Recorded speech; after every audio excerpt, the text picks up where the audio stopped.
In this video, we're going to talk about step, satin, and piping as different ways that you can fill in a shape.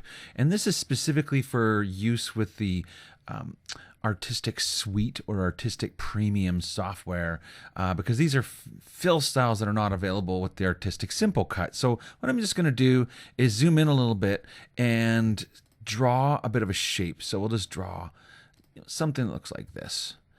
And when I'm finished and I right click and it's filled in with thread, I can see right now that the style of fill is a step. Now step is like a fill pattern. It's going to put needle penetrations in between the rows. So it's not just going to put stitches on the edges, it's going to put stitches through the middle. It's going to have a pattern, and you can choose from a list of patterns that you want to apply along your fill, and they will change the way that that fill will, appear when you stitch it out.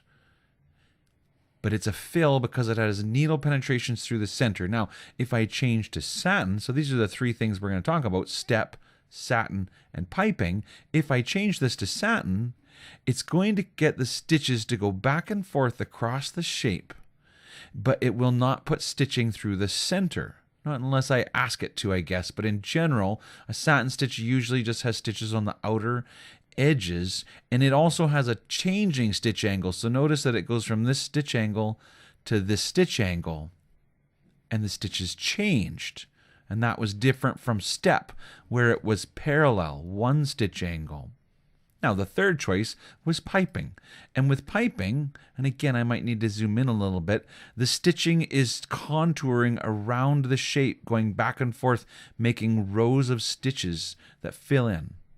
Now, with all of these styles of fill, you get to control all sorts of things. So first of all, you control the style of the run line. So this piping could be a single, a double, a triple, chain stitch, applique stitch, circular, whatever you want. So you start to see, wow, there's a lot of different textures and techniques that you can create, and depending on the size and the shape of your logo, certain ones might look better than others. Okay, you can also take control of the patterns that are created in the fills, especially for things like step. You can take control of the density, which is the spacing between the rows of stitches, and the length from one needle penetration to the next. So it's very similar. If I go back to step, same kind of thing. I can choose the style of fill. I can choose to use a chain stitch. No. Yes, chain stitch in my fill. I can set the density, the stitch length, compensation.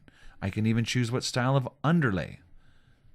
So when you choose how your fill's going to be, you can take control of all of these different settings that relate to the step. Same thing with the satin. You can adjust the density, the compensation, the underlay, and you can even apply, even on a satin, you could apply these different step patterns.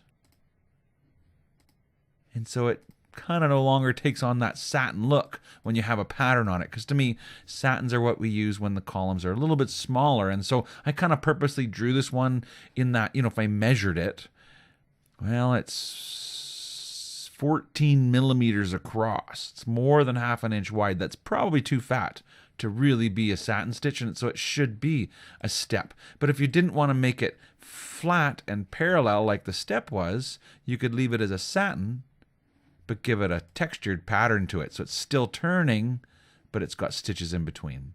So that's the differences. Now I'll come back and talk a little bit more about these stitches, but that's the idea. Satin, step, and piping are special styles of fill for use with Artistic Suite software.